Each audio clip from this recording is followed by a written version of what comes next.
रमेश और सुरेश दोनों दोस्त थे। एक दिन चलो सुरेश, आज जंगल में जाकर फल खाते हैं। मैंने सुना है कि जंगल में ऐसे कई पेड़ हैं जिस पर स्वादिष्ट फल उगते हैं। अरे नहीं नहीं, इतनी दूर जाने की क्या आवश्यकता है, यहाँ भी तो है स्वादिष्ट फल। अरे दोस्त, क्यों मना कर रहे हो, चलो ना। रमेश के बहुत जोर देने पर सुरेश उसके साथ चला जाता है। जंगल में आने के बाद अरे रमेश, तुम तो सच बोल रहे थे, यहाँ तो सच में कितने सारे पेड़ हैं फलों से भरे हुए। देखा, और तुम तो ऐसे ही मना कर रहे थे। चलो अब पत्थर मारकर फल नीचे गिराते हैं। दोनों पेड़ पर पत्थर मारकर फल नीचे गिरा रहे थे। तभी रमेश का पत्थर पेड़ पर बैठे हुए एक ऋषि को लगता है और वो पेड़ से नीचे गिरते हैं। उनके सर से खून बहने लगता है। ये देखकर रमेश वहाँ से भाग जाता है। मूर्ख युवान, ये क्या किया तुमने?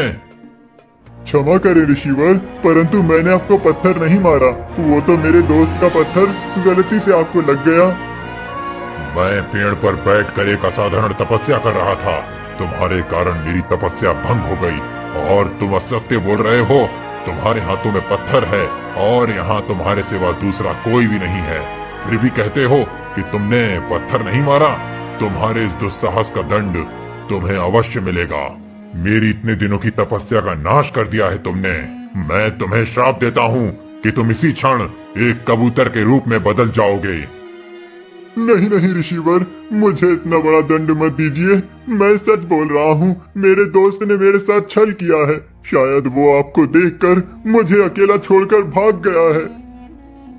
सुरेश ऋषिवर से माफी मांग रहा था, लेकिन उनके श्राप की वजह से सुरेश कबूतर में बदल जाता है। फिर हे भगवान, ये क्या हो गया? अब मैं घर जाकर सबसे क्या कहूँगा? कोई मेरी बात का विश्वास नहीं करेगा कि मैं सुरेश हूँ। रमेश, तुमने मेरे साथ इतना बड़ा विश्वासघात किया है। सुरेश ऐसे ही पेड़ पर रहने लगता है। कुछ दिन बीत जाते हैं। एक दिन एक शिकारी जंगल में आता है और जमीन पर जाल बिछा देता है। कबूतर बना सुरेश खाने की तलाश में घुस रहा होता है कि तभी शिकारी के जाल में फंस जाता है। फिर अरे वाह, आज तो बहुत दिनों बाद कबूतर फंसा है जाल में। 2-3 और मिल जाएं तो मजा आ जाएगा। चलो अब एक से ही काम चलाना पड़ेगा। आज तो इस कबूतर की ही दावत करूंगा। छोड़ दो मुझे, छोड़ दो। मैं कबूतर नहीं, इंसान हूँ, मुझे मत मारो। अरे ये क्या, बोलने वाला कबूतर? इतने सालों से शिकार कर रहा हूँ, आज तक कभी किसी पंछी या प्राणी को बोलते हुए नहीं देखा। लेकिन ये लगता है ये कोई मायावी कबूतर है। इसे महाराज के पास ले जाता हूँ। शिकारी उस कबूतर को महाराज राजा रत्न आता है। महाराज की जय हो। महाराज, मैं आज जंगल में शिकार करने गया था, तब ये कबूतर मेरे जाल में फंस गया। तो इसमें इतनी आश्चर्य की क्या बात है शिकारी? महाराज, ये कोई साधारण कबूतर नहीं है। ये कबूतर हमारे जैसी भाषा बोल सकता है। क्या मनुष्य की भाषा बोल सकता है ये कबूतर? हाँ महाराज, जब मैंने इसे पकड़ा तब ये बोल रहा था कि मुझे छोड़ दो, मैं भी एक इंसान हूँ। महाराज, मैं सच बोल रहा हूँ, मैं भी आपकी तरह एक इंसान हूँ। मेरा शिकारी से रक्षण कीजिए महाराज। अद्भुत, एक पंछी मनुष्य की भाषा कैसे बोल सकता है? महाराज, कदाचित ये एक मायावी कबूतर है जो हमारे शत्रु राष्ट्र का गुप्तचर या संदेशवाहक प्रतीत होता है। हमें सचेत रहना चाहिए। आपकी बात सही है मंत्री जी। नहीं नहीं महाराज, मैं कोई मायावी या गुप्तचर नहीं हूँ, ना ही किसी का संदेशवाहक हूँ। मैं तो एक साधारण सा युवक हूँ। मैं अपने दोस्त के साथ जंगल में फल खाने के लिए गया था। मेरे दोस्त के पत्थर की वजह से पेड़ पर बैठे हुए एक ऋषि आहत होकर नीचे गिर गए। उन्हें देखकर मेरा दोस्त मुझे वहीं छोड़कर भाग गया। ऋषि ने समझा कि वो मेरी वजह से आहत हुए, इसीलिए उन्होंने क्रोध में आकर मुझे कबूतर बनने का श्राप दे दिया। मैं सत्य कह रहा हूँ महाराज। यदि तुम सत्य बोल रहे हो तो उसका कोई प्रमाण भी होना आवश्यक है। मैं तुम्हें ऐसे नहीं छोड़ सकता। महामंत्री, ये कबूतर जिस स्थान के बारे में बात कर रहा है, आप उस स्थान पर जाकर आप सत्य क्या है इसका प्रमाण ले आइए। तब तक इस कबूतर को इस पिंजरे में कैद करके रखा जाएगा। महाराज राजरत्न के आदेश के अनुसार महामंत्री अपने कुछ सैनिकों के साथ जंगल में आते हैं। सैनिकों, चारों दिशाओं में फैलकर देखो, कहीं कोई ऋषि या उनका कोई आश्रम दिखाई देता है क्या? यदि उस कबूतर की बात में सत्यता हो तो ऋषिवर का आश्रम कहीं आसपास ही होना चाहिए। सैनिक चारों ओर फैल जाते हैं और ढूंढने लगते हैं। कुछ दूरी पर एक सैनिक को आश्रम दिखाई पड़ता है। सैनिक महामंत्री को आकर बताता है और सब उस आश्रम में चले जाते हैं। आश्रम में एक शिष्य होता है। सुनिए ऋषिवर, मैं महाराजा राजरत्न का महामंत्री हूँ। आपसे एक विषय में बात करनी है। कहिए महामंत्री जी। आपके इस आश्रम में आप अकेले रहते हैं? नहीं, मैं यहाँ अपने गुरु के साथ रहता हूँ, परंतु दुर्भाग्यवश मेरे गुरुदेव आश्रम से दूर रहते हैं। मेरे गुरुदेव को एक अघोरी तांत्रिक ने बंदी बनाया है। कुछ दिन पूर्व मेरे गुरु एक पेड़ पर बैठकर तपस्या कर रहे थे, तब एक युवान के पत्थर से वो आहत होकर नीचे गिर गए और उनका रक्त बहने लगा। गुरुदेव ने क्रोध में आकर दंड स्वरूप उस युवान को कबूतर बनने का श्राप दिया। कुछ देर के बाद रक्त बह जाने के कारण गुरुदेव क्षीण हो गए। इसी का फायदा उठाकर वो अघोरी तांत्रिक गुरुदेव को उस गुफा में ले गया। वो अघोरी तांत्रिक गुरुदेव की विद्याओं पर नियंत्रण करना चाहता है। मेरे गुरुदेव ने आज तक इस वन पर उसका अधिकार करने से उसे रोका है। वो इसी का प्रतिशोध लेना चाहता है। तो आपने किसी से सहायता क्यों नहीं मांगी? वो कोई साधारण तांत्रिक नहीं है, मायावी है, अनेक रूप ले सकता है। उसका प्रतिकार करना इतना सरल नहीं है। आप मेरे साथ राजमहल चलिए और महाराज को सब बता दीजिए। महामंत्री ऋषि के शिष्य को राजमहल में लेकर आता है। शिष्य महाराज राजरत्न को सब घटना बता देता है। फिर देखा महाराज, मैंने कहा था ना, मैं सच बोल रहा हूँ। ऋषिवर, यदि आपके गुरुदेव नहीं मिले तो क्या मैं जीवन भर कबूतर बना रहूंगा? नहीं, तुम पुण्य मनुष्य बन सकते हो, परंतु उसके लिए गुरुदेव का अपना श्राप वापस लेना आवश्यक है। गुरुदेव को भी बाद में अपने क्रोध करने के लिए पश्चाताप हो रहा था, परंतु इसके पहले वो अपना श्राप वापस लेते, वो अघोरी तांत्रिक उन्हें ले गया। ऋषिवर, आप मुझे बताइए कि वो अघोरी तांत्रिक कहाँ मिलेगा? मैं आपके गुरुदेव को वापस ले आऊंगा। नहीं पुत्र, उस तांत्रिक का सामना करना इतना सरल नहीं है। तुम्हें उसे उसकी गुफा से बाहर लाना पड़ेगा। उस तांत्रिक की सारी शक्ति उसकी एक माला है, जो माला वो अपने बालों की जटाओं में पहनता है। तुम कुछ भी करके उस माला को मेरे आश्रम में ले आओ। मैं एक हवन करता हूँ। जैसे ही हवन की अग्नि में वो माला गिर जाएगी, तांत्रिक की सारी शक्तियाँ भस्म हो जाएंगी और तांत्रिक का शरीर भी राख हो जाएगा। धन्यवाद, मैं आपकी बात को याद रखूंगा। फिर कबूतर बना सुरेश उड़ते हुए उस अघोरी तांत्रिक की गुफा की ओर जाता है। गुफा के अंदर जाने के बाद वो देखता है कि तांत्रिक ने ऋषिवर को अपनी मायावी शक्ति से बांध कर रखा है। गुफा में और भी कुछ माँ के पुतले बने हुए थे। ऋषिवर तो यहाँ है, लेकिन ये माँ के पुतले से यहाँ कैसे आए होंगे? जाने दो, इसके बारे में बाद में सोचता हूँ। पहले तो ससुर से उसकी माला छीनना होगी। क्या करूँ? कबूतर देखता है कि तांत्रिक ध्यान में मग्न हुआ था। वो ध्यान करते हुए किसी मंत्र का जाप कर रहा था। उसकी वो माला उसके अपने सामने रखी थी। जैसे ही उसका ध्यान समाप्त हुआ, मेरा तंत्र जाप संपन्न हुआ। अब इस ऋषि की सारी शक्ति मेरे इस माला में है और मैं अधिक शक्तिशाली बन जाऊंगा। एक एक करके सभी ऋषियों से उनकी शक्ति हासिल कर लूंगा। फिर मेरे जितना बलवान और कोई नहीं होगा।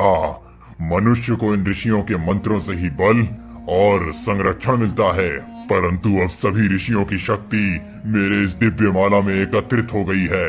अब कोई भी प्राणी मुझे कभी परास्त नहीं कर सकता। जैसे ही ये माला मैं मेरी जटा में पहनूंगा, मेरी शक्तियां कई गुना बढ़ जाएंगी। तांत्रिक जोर जोर से हंसते हुए उस माला को अपने हाथ में लेता है। वो जैसे ही उस माला को अपने जटा में पहनने लगता है, कबूतर झट से माला को उठा लेता है और गुफा से दूर आ जाता है। कबूतर माला को लेकर ऋषि के आश्रम में आ जाता है और उस माला को हवन में डाल देता है। हवन की अग्नि में माला के गिरते ही कड़कड़ ऐसी आवाज आती है और माला जल जाती है। माला के जलते ही अघोरी तांत्रिक के शरीर की भी राख बन जाती है। अघोरी की शक्तियों का नाश हो जाता है और आश्रम में ऋषिवर के साथ कुछ लोग प्रकट हो जाते हैं, जिनमें रमेश भी होता है। महाराज राजरत्न भी वहाँ आ जाता है। ऋषिवर, उस दुष्ट तांत्रिक का नाश हो गया। अब ये भूमि उस तांत्रिक के भय से मुक्त हो गई है। महाराज, उस दुष्ट तांत्रिक ने मुझे बंदी बनाकर मेरी शक्तियों पर नियंत्रण कर लिया था, परंतु उस अघोरी तांत्रिक को किसने परास्त किया? किसमें इतनी शक्ति है जो एक अघोरी तांत्रिक का सामना कर पाया? गुरुदेव, ये वही है जिसे आपने क्रोध में आकर कबूतर बनने का श्राप दिया था। इसी के कारण उस तांत्रिक का नाश संभव हुआ है। मुझे क्षमा कर देना पुत्र, मैं अपनी तपस्या भंग होने के कारण बहुत क्रोधित हो गया था।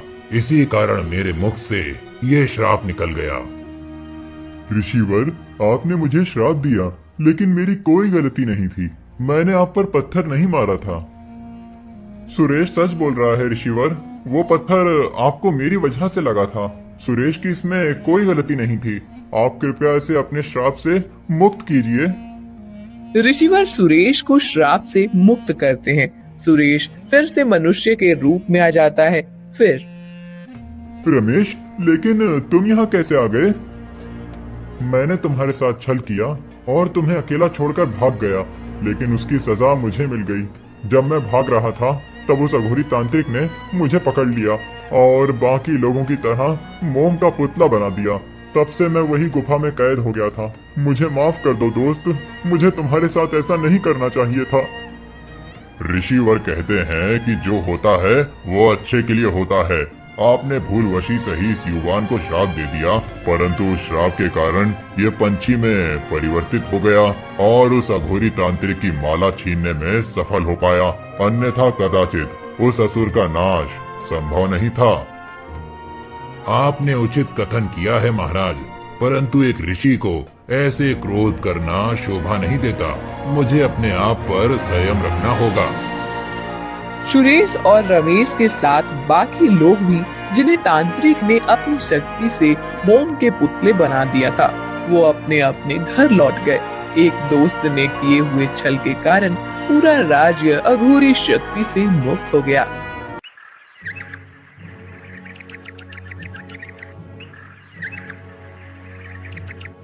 महाराज चित्रसेन की राज्यसभा में चित्रसेन बात कर रहा होता है। महामंत्री, हमारे राजगुरु को निमंत्रण देकर सम्मान पूर्वक राजमहल में ले आइए। मैं उनसे मंत्रण करके शीघ्र अतिशीघ्र अपने पुत्र राजकुमार भीमसेन का युवराज अभिषेक करना चाहता हूँ।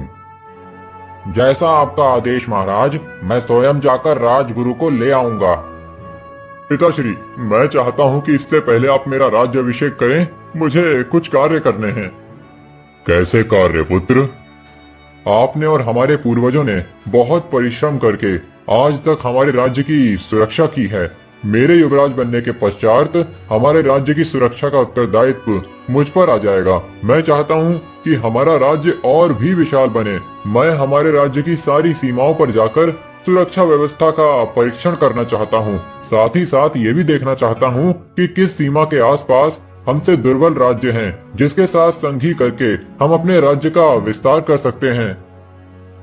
महाराज, राजकुमार भीमसेन युवराज बनने से पूर्व ही एक अच्छे शासक बनने की सारी क्षमताओं से परिपूर्ण हैं। हाँ महामंत्री, एक युवराज में जितनी भी खूबियां चाहिए वो सब मेरे पुत्र में हैं।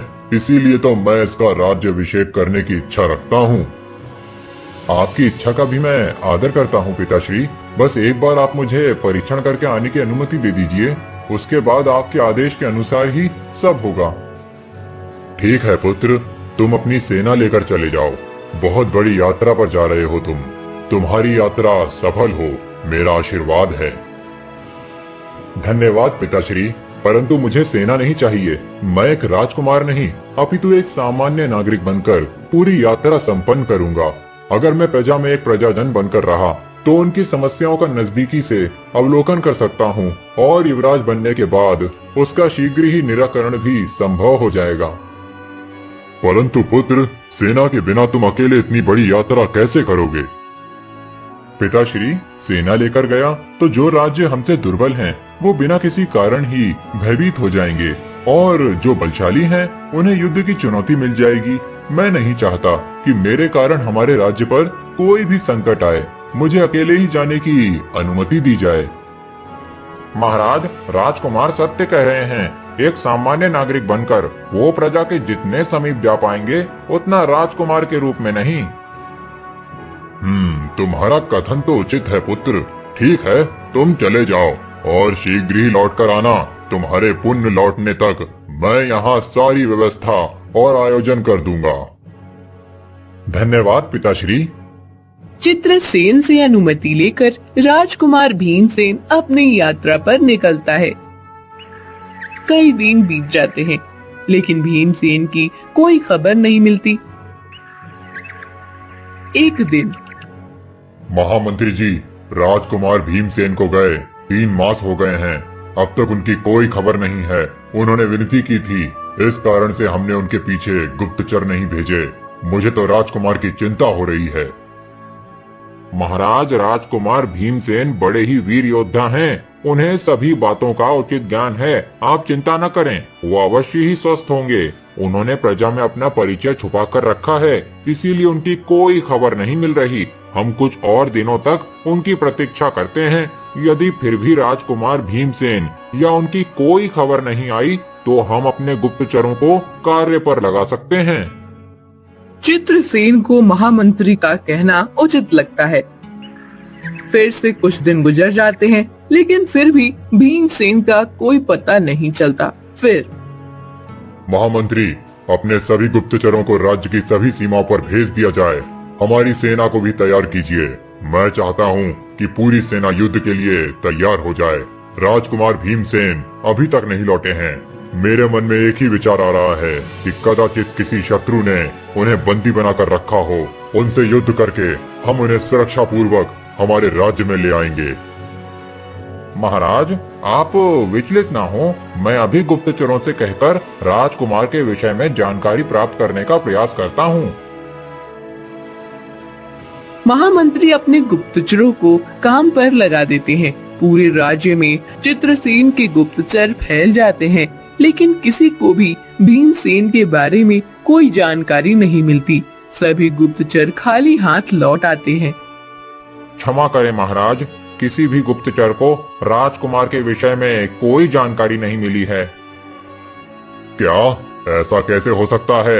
इतने सारे गुप्तचरों में एक भी ऐसा नहीं जिसे मेरे पुत्र के विषय में कुछ पता हो।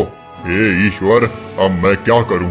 यहाँ तो मैंने अपने पुत्र के राज्य अभिषेक का सारा आयोजन कर लिया है और मेरे पुत्र के विषय में मुझे कुछ भी नहीं पता। महामंत्री, अब क्या करें? महाराज, मैं कुछ गुप्तचरों को अपने शत्रु राज्यों में भेजता हूँ। कदाचित वहाँ से कुछ जानकारी प्राप्त हो। आप चिंता न करें, शीघ्र ही हमारे राजकुमार के विषय में कुछ न कुछ पता चलेगा। महामंत्री फिर से गुप्तचरों को भेज देते हैं, लेकिन इस बार भी कोई जानकारी नहीं मिलती। 1 साल बीत जाता है। फिर महामंत्री, आज 1 वर्ष पूर्ण हो गया, परंतु अब तक मेरे पुत्र के विषय में हमें कोई जानकारी प्राप्त नहीं हुई है। आपके गुप्तचर कुशल तो है ना? महाराज, मेरे सभी गुप्तचर कुशल और अनुभवी हैं, परंतु मेरे ये समझ नहीं आ रहा कि उन्हें राजकुमार के विषय में कोई जानकारी प्राप्त क्यों नहीं हो रही। नहीं, अब मुझे आप पर विश्वास नहीं। अब मैं स्वयं जाऊंगा अपने पुत्र को खोजने। मैंने 1 वर्ष तक प्रतीक्षा कर ली, परंतु अब मैं इससे ज्यादा प्रतीक्षा नहीं कर सकता। मैं स्वयं जाकर मेरे पुत्र को पुण्य राज्य में ले आऊंगा। मेरे प्रवास का आयोजन किया जाए, ये मेरा आदेश है। चित्रसेन के आदेश का पालन करते हुए महामंत्री उनके जाने का सारा आयोजन कर देते हैं। चित्रसेन अपने पुत्र को खोजने निकल पड़ता है। कुछ दिन प्रवास करने के बाद चित्रसेन राज्य की उत्तर सीमा से आगे चला जाता है। वहाँ वो थककर एक नदी के तट पर बैठता है। तभी उसे आवाज आती है। पिताश्री, पिताश्री। मेरे पुत्र की आवाज। पुत्र, कहाँ हो तुम? पुत्र, मैं आया हूँ तुम्हें लेने। कहाँ हो मेरे पुत्र? चित्रसेन पागलों की तरह भीमसेन को खोजने लगता है। बहुत देर ढूंढने के बाद उसे भीमसेन का मृत शरीर दिखाई देता है। पुत्र, उठो पुत्र, क्या हुआ तुम्हें?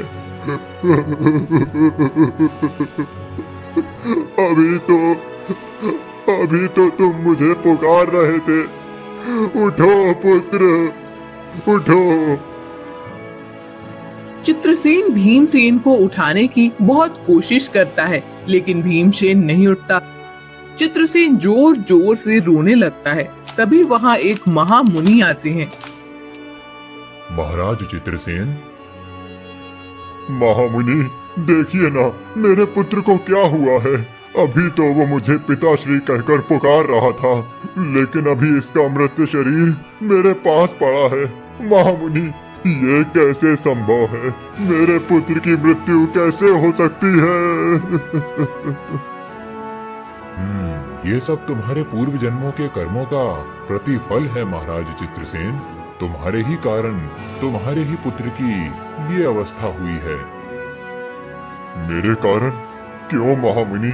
मेरे हाथों ऐसा कौन सा दुष्कर्म हो गया था पूर्व जन्म में, जिसका फल मेरे पुत्र की मृत्यु हो? बताता हूँ महाराज, ये आपके पूर्व जन्म की कथा है। आपके पूर्व जन्म में आप बहुत बड़े दुष्ट राजा थे। एक बार महामंत्री, हमारे राज्य के पास जो नदी जाती है, उस नदी के बहाव को तुरंत बंद कर दिया जाए, ये हमारा आदेश है। परंतु महाराज, उस नदी पर तो कई यात्री और प्राणी अपनी तृष्णा बुझाने के लिए आते हैं। अगर हमने उस नदी के प्रभाव को बंद कर दिया तो उन्हें जल कैसे मिलेगा? मंत्री कुछ बोल नहीं पाते हैं और कई श्रमिकों को नदी के प्रवाह को बंद करने का कार्य शुरू हो जाता है। एक दिन एक बंदर महाराज के पास आता है। महाराज, मैं जानवरों के राज्य का स्वामी हूँ। आप जिस नदी के प्रवाह को बंद करवा रहे हैं, वो हमारे राज्य में आती है। मेरी आपसे विनती है, कृपया आप इस कार्य को रोक दीजिए। यदि वो नदी नहीं रहेगी तो मेरे राज्य की वानर प्रजा और प्रवास करने वाले कई यात्रियों को काफी कठिनाइयों का सामना करना पड़ सकता है। अच्छा, और यदि मैं एक वानर की बात नहीं मानूं तो क्या करोगे तुम लोग? मैं एक मनुष्य हूँ और तुम एक साधारण वानर। तुम्हारी योग्यता भी नहीं है कि तुम मेरे समक्ष आकर खड़े हो जाओ। फिर भी तुमने मेरे राज्य में आने का दुस्साहस किया।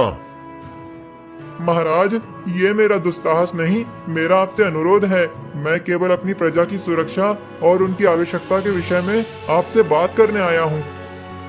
कोई आवश्यकता नहीं है। मैंने जो कार्य शुरू करवाया है वो कदापि नहीं रुकेगा। मुझे अपने राज्य की सुरक्षा का भान है और ये सब मैं अपने राज्य की सुरक्षा हेतु कर रहा हूँ। महाराज, आपको आपके राज्य की सुरक्षा करनी है तो आप नदी के जल प्रवाह की दिशा बदल दीजिए, परंतु जल प्रवाह को बंद करना ये तो दुष्टता है। मौन रहो वानर, तुमने दुष्ट कहा। तुम्हारा इतना बड़ा दुस्साहस। मंत्री, इस वानर को अभी इसी क्षण बंदी बना लिया जाए और इसे बिना जल और बिना भोजन के तब तक काल कोठरी में रखा जाए जब तक कि इसकी मृत्यु नहीं हो जाती। मंत्री को महाराज के आदेश का पालन करना पड़ा और उस वानर की काल कोठरी में जल और भोजन के बिना तड़प कर मृत्यु हो गई। महाराज, ये वही नदी है जिसके कारण आपने न केवल वानरों बल्कि कई यात्रियों और अन्य प्राणियों के साथ अन्याय किया था। उन्हीं वीरों के एक वंशज ने आपके पुत्र की हत्या करके उसकी आत्मा को इस नदी में कैद कर लिया है। उसकी आत्मा की पुकार आपको सुनाई दे रही थी।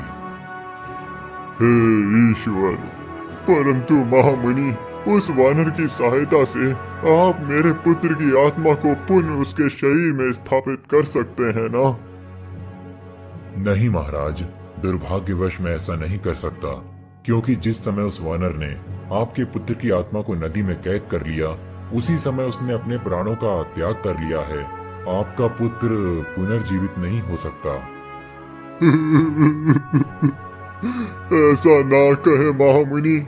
मेरे पिछले जन्मों के कर्मों से मेरे पुत्र का क्या संबंध था? वो तो निर्दोष था। जिस प्रकार आपने अपने स्वार्थ के लिए कई निर्दोष प्राणियों को दंड दिया, उनका भी कोई संबंध नहीं था।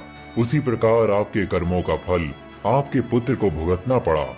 हमारे हर जन्म के कर्मों का फल हमें भुगतना ही पड़ता है, फिर वो उसी जन्म में हो या अगले जन्म में। इसीलिए कहते हैं, जैसा करोगे वैसा ही फल पाओगे। महामुनि चले जाते हैं और महाराज चित्रसेन अपने पुत्र के शव को देखकर